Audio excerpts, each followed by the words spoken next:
नमस्कार दोस्तों, आप सभी का स्वागत है हमारे इस न्यूज चैनल TW न्यूज में। दोस्तों, अगर अभी तक मेरे चैनल TW न्यूज को सब्सक्राइब नहीं किए हो तो सब्सक्राइब कर लें ताकि ऐसे ही लेटेस्ट अपडेट आप तक तुरंत पहुंचे। तो चलिए आज का मुख्य समाचार जानते हैं। दिल्ली में यमुना नदी खतरे के निशान से ऊपर बह रही है। हालांकि शुक्रवार को यमुना के जलस्तर में कमी जरूर आई है, लेकिन अभी भी दिल्ली के कई इलाके जलमग्न हैं। राजघाट और ITO पर जलभराव के बाद शुक्रवार सुबह से यमुना पार के एक बड़े हिस्से की रोड कनेक्टिविटी लगभग ठप हो गई। अब उम्मीद की जा रही है कि रविवार तक सड़कों से जलभराव खत्म हो जाएगा। पुराने पुल के बाद गुरुवार रात राजघाट, शांतिवन, ITO और भैरव मार्ग पर भारी जलभराव के बाद यमुना पार से जुड़ी सड़कों को ट्रैफिक के लिए बंद कर दिया गया। गीता कॉलोनी और ITO ब्रिज पर भी अस्थायी तौर पर ट्रैफिक बंद होने के बाद पूर्वी दिल्ली से नई दिल्ली की ओर आने जाने वालों के लिए मेट्रो ही मददगार साबित हुई। शुक्रवार शाम यमुना का जलस्तर कम होकर 208.23 मीटर तक पहुंच गया। सिंचाई एवं बाढ़ नियंत्रण विभाग के अधिकारियों का कहना है कि जलस्तर कम होना शुरू हो चुका है और उम्मीद है कि रविवार तक जलस्तर कम होकर 206 मीटर तक आ जाएगा। इससे सड़कों से जलभराव की स्थिति खत्म होने की उम्मीद है। हालांकि यमुना खादर में रहने वालों को राहत तभी मिलेगी जब जलस्तर कम होकर 204 मीटर पर आ जाएगा। उसमें अभी कुछ समय लग सकता है। दिल्ली बाढ़ से जुड़े बड़े अपडेट यहां जानिए। 6:34 PM जुलाई 15, 2023 यमुना का पानी कम नहीं हुआ और दिल्ली NCR में शुरू हो गई तेज बारिश। यमुना नदी का जलस्तर कम तो हुआ है, लेकिन खतरे के निशान से अभी भी वह काफी ऊपर है। इस बीच आज दिल्ली NCR में मौसम एक बार फिर बदल गया। दिल्ली और NCR इलाकों में तेज बारिश शुरू हो गई है। मौसम विभाग ने इससे पहले बारिश की भविष्यवाणी की थी। 9:10 PM जुलाई 15, 2023 यमुना का जलस्तर 207.38 मीटर किया गया दर्ज। दिल्ली में आज दोपहर 12 बजे यमुना नदी का जलस्तर 207.38 मीटर दर्ज किया गया। धीरे धीरे जलस्तर कम हो रहा है। दिल्ली की कई सड़कों से भी बाढ़ का पानी हटना शुरू हो गया है। 1:03 AM जुलाई 16, 2023 दिल्ली में किन रास्तों को खोला गया और कौन अभी भी बंद। दिल्ली में यमुना का जलस्तर बढ़ने के बाद कई इलाकों में बाढ़ आ गई। सड़कों पर पानी भर गया और ट्रैफिक बुरी तरह प्रभावित हुआ। अब धीरे धीरे स्थिति सामान्य हो रही है और सड़कों को भी खोला जा रहा है। आज दिल्ली की कौन सी सड़कों को खोला गया है। 4:36 AM जुलाई 16, 2023 बाढ़ के पानी से दूर रहें, ये जानलेवा हो सकता है। केजरीवाल दिल्ली के मुख्यमंत्री अरविंद केजरीवाल ने ट्वीट करके लोगों से बाढ़ के पानी से दूर रहने की अपील की है। उन्होंने कहा कि कई जगह से खबर आ रही है कि कुछ लोग पानी में खेलने या तैरने जा रहे हैं या वीडियो सेल्फी के लिए जा रहे हैं। कृपया ऐसा ना करें, ये जानलेवा हो सकता है। अभी बाढ़ का खतरा खत्म नहीं हुआ। पानी का वेग बहुत तेज है। पानी कभी भी बढ़ सकता है। 6:35 AM July 16, 2023 Pragati Maidan tunnel पर ट्रैफिक सामान्य। दिल्ली की प्रगति मैदान टनल भी खुली हुई है। टनल से सामान्य रूप से ट्रैफिक की आवाजाही हो रही है। 7:25 AM जुलाई 16, 2023 दिल्ली शांतिवन से गीता कॉलोनी का रास्ता खुला।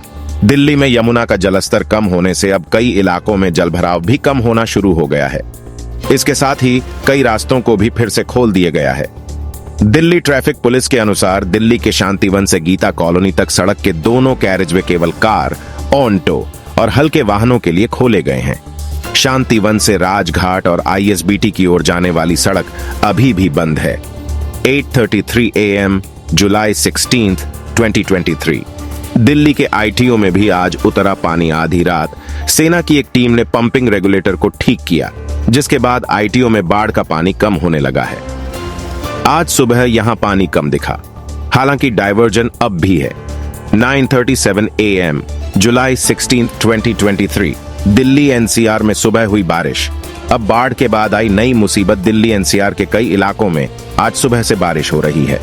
मौसम विभाग ने भी बारिश का येलो अलर्ट जारी किया है। सुबह से ही ग्रेटर नोएडा और गाजियाबाद में अच्छी बारिश देखने को मिल रही है। बाढ़ के संकट से जूझ रहे दिल्ली वालों के लिए बारिश और परेशानी बढ़ा सकती है। 10:43 AM जुलाई 16, 2023 इन इलाकों में ट्रैफिक अलर्ट। यमुना के बाढ़ के पानी ने राष्ट्रीय राजधानी के कुछ हिस्सों को प्रभावित किया है और शुक्रवार को यह ITO तक भी पहुंच गया। जिसके परिणाम स्वरूप यातायात जाम हो गया। दिल्ली ट्रैफिक पुलिस ने शुक्रवार सुबह एक ट्वीट में कहा, बाढ़ के पानी के अतिप्रवाह के कारण विकास मार्ग पर आईटीओ की ओर यातायात प्रभावित हुआ है। यात्रियों को इस खंड से बचने और अक्षरधाम निजामुद्दीन आईटीओ के माध्यम से NH24 का मार्ग लेने की सलाह दी जाती है। इसमें कहा गया है, रेलवे अंडरब्रिज के पास नाले का पानी भर जाने के कारण भैरों रोड पर यातायात बंद है। यात्रियों को इस रास्ते से बचने की सलाह दी जाती है। सुप्रीम कोर्ट के आसपास के क्षेत्र के अलावा लाल किले के पास बाहरी ring road, Vishwakarma colony, Yamuna Bazaar, ISBT bus terminal, Kashmiri gate, Shankaracharya road, Majnu ka Tila, बटला हाउस, किरारी और किंग्सवे कैंप सहित कई अन्य क्षेत्र भी बाढ़ से प्रभावित हैं। 11:43 AM जुलाई 16, 2023। यमुना का जल स्तर घटने के बावजूद दिल्ली के कुछ हिस्सों में अब भी बाढ़ ऐतिहासिक ऊंचाई पर पहुंचने के बाद यमुना नदी का जलस्तर घटने के बावजूद शुक्रवार को दिल्ली के कई इलाकों में बाढ़ बरकरार है। बाढ़ के पानी के मद्देनजर दिल्ली सरकार ने प्रभावित इलाकों में स्कूल, कॉलेज, श्मशान घाट और जल उपचार संयंत्र बंद कर दिए हैं। शुक्रवार सुबह 6 बजे तक नदी का जलस्तर 208.46 मीटर था, जो पिछली रात के जलस्तर 208.66 मीटर से थोड़ा कम है।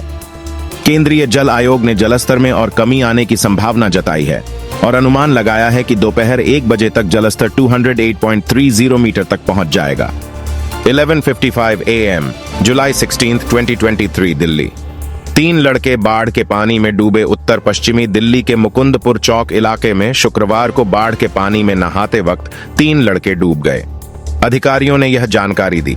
उन्होंने बताया कि लड़कों की पहचान उत्तर पूर्वी दिल्ली के जहांगीरपुरी निवासी निखिल 10, पीयूष 13 और आशीष 13 के तौर पर की गई है। दिल्ली अग्निशमन सेवा के अधिकारियों ने बताया कि घटना की सूचना अपराह्न करीब 2:25 पर मिली, जिसके बाद अग्निशमन कर्मी तत्काल मौके पर पहुंचे। दिल्ली अग्निशमन सेवा के निदेशक अतुल गर्ग ने कहा, 3 बच्चे मेट्रो के एक निर्माण स्थल के पास बने गड्ढे में डूब गए हैं। उन्हें गड्ढे से निकालकर तुरंत बाबू जगजीवन राम स्मारक अस्पताल ले जाया गया, जहां चिकित्सकों ने उन्हें मृत घोषित कर दिया। 12:15 PM जुलाई 16, 2023 बाढ़ में फंसी 375 गायों को निकाला। दिल्ली बीजेपी प्रदेश अध्यक्ष वीरेंद्र सचदेवा ने बीजेपी कार्यकर्ताओं को बाढ़ में फंसे लोगों की मदद करने के लिए कहा है। शुक्रवार को सचदेवा, सांसद मनोज तिवारी और प्रवेश साहिब सिंह वर्मा ने नॉर्थ ईस्ट और साउथ दिल्ली में बने राहत कैंपों में लोगों के लिए 11 टेम्पो राहत सामग्री उपलब्ध कराई। इसके अलावा लोहे वाले पुल के पास बने गौशाला की बाढ़ में डूबी 375 गायों को भी NDRF की टीम के साथ बाहर निकलवाया। सचदेवा के अनुसार दिल्ली बीजेपी के सभी नेता और कार्यकर्ता बाढ़ प्रभावित लोगों को मदद में जुटे हैं। प्रदेश महामंत्री दिनेश प्रताप सिंह और हर्ष मल्होत्रा ने शुक्रवार को सभी राहत शिविरों का निरीक्षण किया। सांसद रमेश बिधूड़ी ने जैतपुर में बाढ़ पीड़ित लोगों को खाना और दूसरी राहत सामग्री उपलब्ध कराई। सचदेवा ने मयूर विहार, लक्ष्मीनगर, गीता कॉलोनी पुश्ता और गीता कॉलोनी श्मशान के पास बीजेपी के लगाए राहत कैंप में लोगों से मुलाकात की।